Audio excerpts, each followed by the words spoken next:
Oi, eu sou o Jefferson Sarmento, destravando finalmente a maratona de filmes baseados na obra do Stephen King, depois de meses sem nenhum vídeo da maratona aqui no canal. Mas eu prometo que 2023 vai ser um ano um pouco menos preguiçoso, garanto pra você. Então a gente começa 2023 com Cemitério Maldito, a versão de 1989, a primeira adaptação do livro Cemitério, publicado originalmente em 1983, e que foi o primeiro livro que eu li do cara nessa ediçãozinha aqui, antiquíssima, da Francisco Alves. Segura as pontas aí, que a vinheta vai rolar por 5 segundos, é rapidinho, e a gente volta com o velho. E aí, o filme respeita o livro ou não?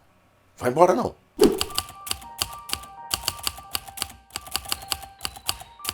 O Cemitério foi o segundo livro de terror que eu li na minha vida. O Fortin, do Francis Paul Wilson, foi o primeiro, e eu vou deixar aqui um link em algum lugar para você assistir ao vídeo aqui do canal em que eu falo desse meu primeiro contato com os livros de horror. De O Cemitério, o livro, eu me lembro de duas coisas que me impressionaram absurdamente naquele meu primeiro contato. A primeira coisa foi a capacidade desse camarada, do Stephen King, de escrever sobre o drama humano, familiar, sobre o cotidiano e as pessoas comuns, as pessoas normais. É tão assustadora quanto a sua inventividade para o sobrenatural. Stephen King é envolvente, ele é eterno em descrever a família, um lar, pessoas que poderiam ser os seus vizinhos ou a sua própria família, mas o horror tá ali em repentes que às vezes se confundem com alucinações ou sonhos, ou fatos que você prefere encarar como sonho ou alucinação para não perder a sanidade. A segunda coisa de que eu me lembro é que na capa do livro vinha a seguinte informação, que as últimas 50 páginas são tão horripilantes que elas podem tirar o fôlego do leitor. E elas tiram mesmo. Você simplesmente devora as linhas, as páginas, o livro absolutamente todo de uma vezada só. Stephen King escreveu O Cemitério muito antes da publicação de fato. Ele teve a ideia para a história quando ele e a família moravam numa casa alugada às margens da Rota 15 em Orrington, perto de Bangor. O tráfego na estrada era realmente intenso e isso tornava perigosas e traiçoeiras todas as idas perto da estrada. Vários animais morriam nela, atropelados por caminhões. Com o tempo, as crianças da vizinhança começaram a enterrar os seus bichinhos de estimação num bosque que ficava nos fundos da propriedade. Nessa época, o filho mais novo dos King, o Owen, ele estava aprendendo a andar. E segundo Liza Hogak, na biografia Coração Assombrado, o garotinho danadinho realmente acabou se metendo numa tentativa de fuga na direção da Rota 15, correndo pelo gramado da casa com os pais indo atrás. É claro que eles alcançaram o Owen. É claro que os Creed, personagens do livro O Cemitério, não tiveram o mesmo sucesso. Terminado o livro, o Steve engavetou os originais. Entenda isso, criança, ele era um escritor de livros de terror, mas ele achou que a história estava cruel e triste demais. Ele não queria publicar esse livro. Só que, bom, ele acabou cedendo quando teve que fazer um acordo para mudar de editora. E o livro, claro, foi um sucesso de vendas. Qual livro do Stephen King não é um sucesso de vendas? E é claro que deveria virar um filme. E aí o George Romero, o mesmo de Creepshow, entrou na parada outra vez, comprando os direitos de filmagem em 1984 por $10 mil. Antes da produção começar, infelizmente, ele teve que sair para filmar outro trabalho. E aí uma das sócias dele, uma das produtoras sócias dele, começou a tocar o barco. O Steve trabalhou num roteiro que era bem fiel à história original. E a Paramount entrou na jogada também só para congelar a produção em 1985, dizendo pelos levantamentos e as pesquisas deles que não havia mais demanda para filmes baseados em Stephen King. Longos 4 anos se passaram, criança, e uma greve de roteiristas estava em andamento. Sem bons roteiros para trabalhar, a Paramount voltou atrás e começou a procurar um diretor. Até que apareceu essa diretora chamada Mary Lambert. Ela tinha uma vasta carreira dirigindo clipes musicais, que incluíam Madonna com músicas tipo Like a Virgin e Material Girls, mas também Go-Go's, Eurythmics, King Carnes, Simply Red e apenas um longa em toda a sua essa vasta carreira.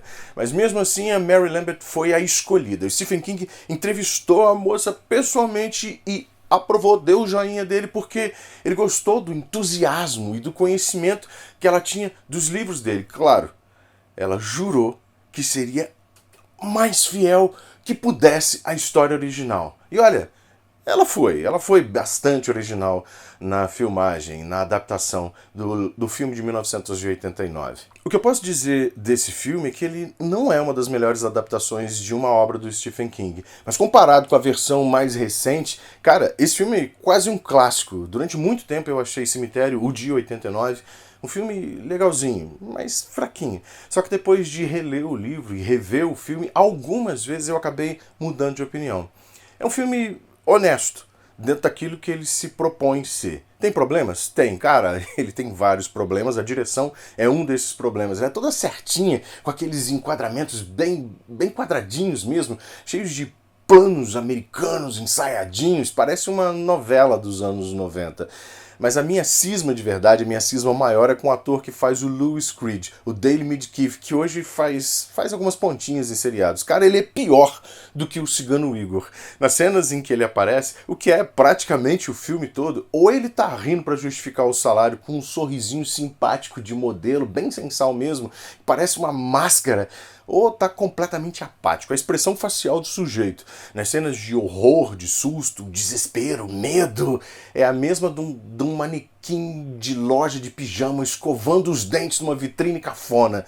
Mas a gente tem um garotinho Miko Rudis, que parece o capeta segurando aquele bisturi, menos nas cenas em que ele acabou sendo substituído por um boneco, claro, porque ele não fez todas as cenas de horror de verdade. É o mesmo garotinho que informa ao Arnold Schwarzenegger que meninos têm pênis e meninas têm vaginas, no filme Um Tiro de um Jardim de Infância, só pra você ligar o nome à pessoa. Cemitério Maldito foi a estreia desse garotinho no cinema e a contratação dele foi defendida pela diretora contra a vontade inicial da Paramount, que queria, na verdade, contratar atores gêmeos para o filme. É praxe em filmes com crianças que se contrate gêmeos para a produção não ficar refém dos chiliques de uma só. Mas a Mary Lambert gostou tanto do menino que ele acabou sendo contratado. Depois de Pet Sematary, o Miko Rudis esteve em várias séries televisivas, no filme do Arnold, numa sequência de Hora do Pesadelo, Apollo 13, Código para o Inferno, com o Bruce Willis, quando o Bruce Willis era o Bruce Willis. Só que o filme também tem o Fred Gilwine, que interpreta o vizinho Judy Crandall, que mora do outro lado da estrada, e apresenta o cemitério Micmac para o Louis Creed. O Fred ficou perfeito no papel. E a essa altura do campeonato, talvez você não tenha ideia de quem seja esse sujeito grandalhão, boa praça, bem simpático mesmo, velhinho simpático, mas ele interpretou uma espécie de monstro do Frankenstein entre 1964 e 66 na série de TV Os Monstros. Ele também teve em Atração Fatal, thriller do Adrian Lyne com a Glenn Close e o Michael Douglas, que foi sensação em 87. Na comédia Meu Primo Vinny, do Joe Pesci com a Marisa Tomei e o Ralph, Karate Kid, Makio, só que infelizmente ele morreu em 1993. Deu a sua contribuição para o cinema. O livro, O Cemitério, tem uma história, uma construção de personagens e enredo que são sensacionais. Com pouquíssimas páginas, você já tem uma noção bastante grande de que alguma coisa muito grave vai acontecer. O Stephen King apresenta os ingredientes aos poucos, mas enfatiza todos eles como se estivesse com o dedo apontado para você, para que você perceba cada um dos avisos. A estrada perigosa, o cemitério de animais, o cemitério Micmac, o animal que ressuscita, tá tudo ali e você pode antecipar a tragédia, se você quiser, se tiver coragem de antecipar. O filme, apesar de um pouco pasteurizado, ele segue bastante essa linha. A família Creed vai morar numa casa na beira dessa estrada onde passam enormes carretas carregadas de toras de madeira monstruosas. O Louis é médico e vai trabalhar no pronto-socorro na universidade da cidade. No seu primeiro dia, olha a sorte do cara pálida, um estudante é brutalmente, visceralmente atropelado. E a primeira cena de horror acontece no posto de atendimento, quando o Louis está sozinho com o moribundo, que, cara, não tem como sobreviver. O sujeito simplesmente está com a cabeça estraçalhada, destroçada. Ele já devia estar morto, mas ele abre os olhos e avisa: no cemitério de bichos. Não é o verdadeiro cemitério. E a história finalmente decola, logo ali no comecinho. Bom, eu espero que você tenha gostado demais desse vídeo da maratona de filmes baseados na obra do Stephen King e que, como eu, cara, ache essa última adaptação, a mais recente, um completo desastre, inassistível. Um dia a gente faz um vídeo especificamente sobre esse filme, mas é bom saber que está em produção uma espécie de prelúdio dessa história, que eu não sei se vai seguir a linha desse último filme, ou sei lá. E eu termino aqui deixando um pedido só para Suma, para a editora Suma, que edita os livros do Stephen King no Brasil. Eu ia achar muito, mas muito legal se um dia uma edição de Pet Sematary viesse com o título Cemitério de Bichos na capa. A gente se vê no próximo vídeo.